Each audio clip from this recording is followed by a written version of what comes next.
Assalamualaikum warahmatullahi wabarakatuh. Perkenalkan, nama saya Andes Mukhtar, NIM 19 12 11 11 563, lokal 2B.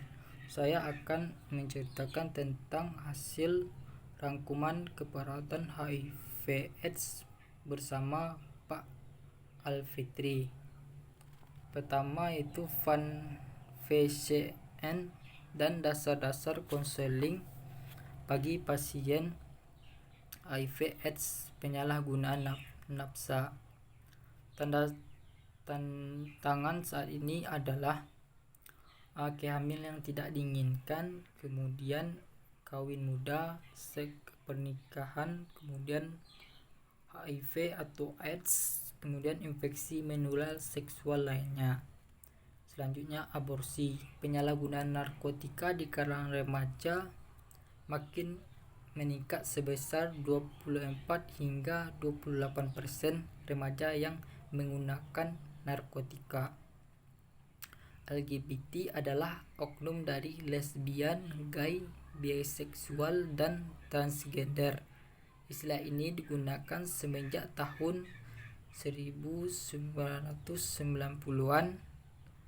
Lesbi, orang yang perempuan merasa tertarik pada perempuan lainnya. Kemudian gay, seorang laki-laki merasa tertarik pada laki-laki lainnya. Selanjutnya biseksual, seorang yang tertarik dengan lawan jenis maupun dengan sesama jenisnya. Transgender, orang yang mengekspresikan gendernya berbeda dengan anggapan masyarakat pada umumnya. Faktor risiko terinfeksi HIV: laki-laki dan pekerja seks PSK, kemudian pemakaian narkoba suntik, IDU, kemudian MSM, dan transgender atau LGBT, orang yang mempunyai IMS atau STI, kemudian mendapatkan transfusi darah dari orang yang tertular penyakit HIV AIDS, kemudian injection dan tato yang tidak steril digunakan.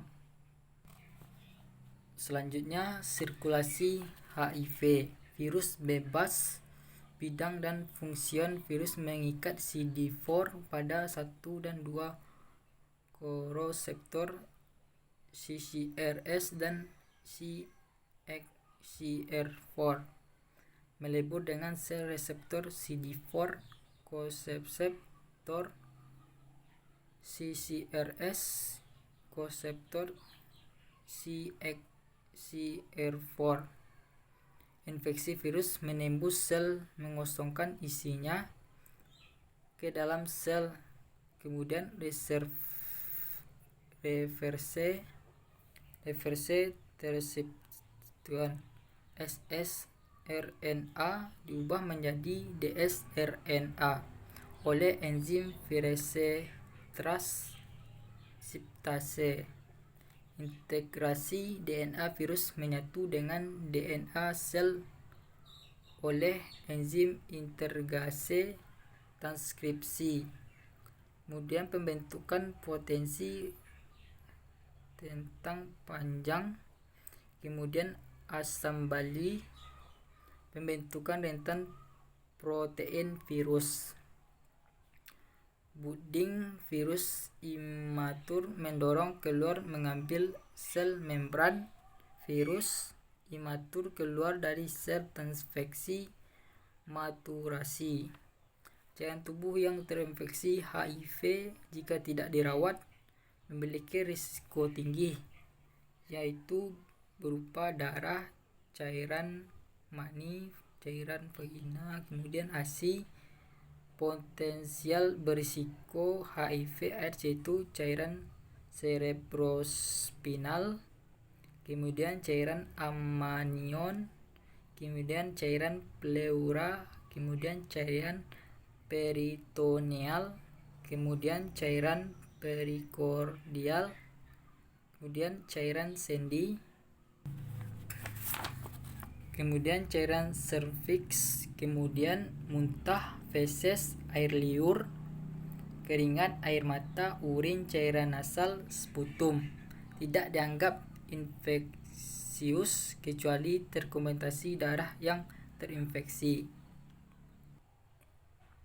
Selanjutnya, faktor yang mempengaruhi stigma terhadap orang dengan HIV/AIDS. HIV penyakit mematikan. HIV penyakit karena perbuatan sosial kotor tidak bertanggung jawab. Orang dengan HIV/AIDS sengaja menularkan penyakitnya. Kemudian kurang pengetahuan yang benar tentang penularan HIV. FCT sebagai titik awal, yaitu menerima keadaan HIV terinfeksi, merencanakan perubahan perilaku sebelumnya, kemudian memfasilitasi akses pelayanan sosial pada orang yang HIV/AIDS, kemudian memfasilitasi akses pelayanan medis, kemudian penyetaraan HIV atau AIDS, kemudian merencanakan untuk masa depan orang yang terkena HIV atau AIDS. Kemudian apa konseling? Yaitu sebuah proses membentuk seseorang dalam pembelajaran, penyelesaian masalah emosional interpersonal, dan memutuskan suatu hal, membantu klien menolong dirinya sendiri, individu atau pasangan serta keluarga orang HIV/AIDS tersebut. Tujuan konseling ialah membantu setiap individu untuk bertanggung jawab atas hidupnya dengan mengembangkan kemampuan mengambil keputusan bijak dan realistis. Kemudian mengubah perilaku sendiri agar konsekuensi sesuai yang dikehendakinya. Kemudian menyediakan informasi faktual jika diperlukan. Konseling bukanlah memberitahu atau mengarahkan, menasihati, melakukan percakapan atau sharing, melakukan interogasi, membuat pengakuan, mendoakan. Kemudian perbedaan konseling dengan edukasi. Konseling biasanya tatap muka, kelompok kecil atau perorangan.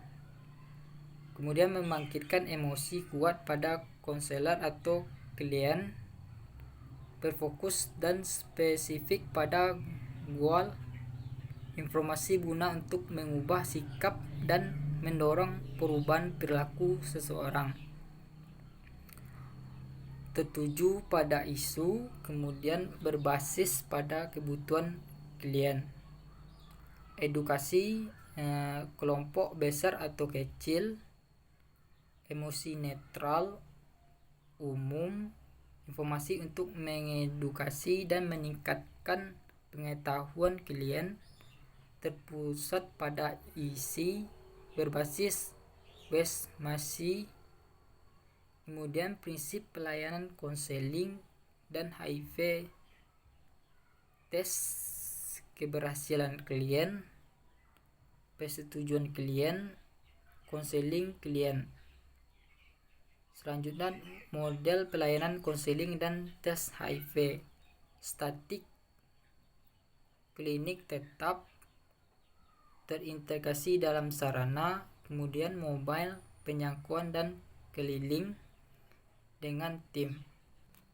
Kemudian prinsip komunikasi konseling pada pasien dengan HIV atau AIDS, penyalahgunaan nafsa. Kita harus berpikir positif terhadap orang yang terkena HIV atau AIDS.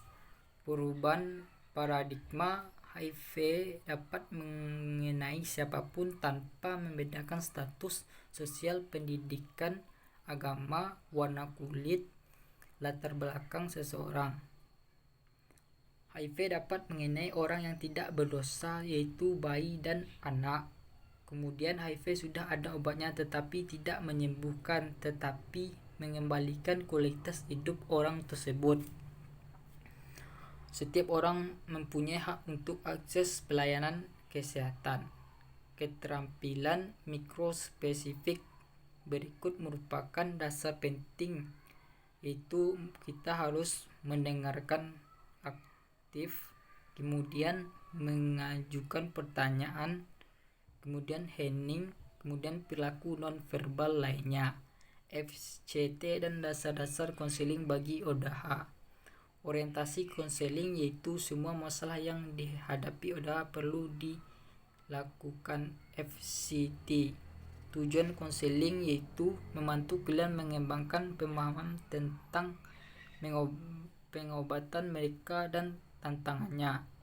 Kemudian mempersiapkan kalian untuk memulai pengobatannya, kemudian memberikan dukungan berkelanjutan bagi kalian mematuhi pengobatan dalam jangka panjang atau jangka pendek, membantu kalian mengembangkan perilaku terhadap pengobatan akan lebih baik, membantu kalian menetapkan tujuan pengobatan mereka.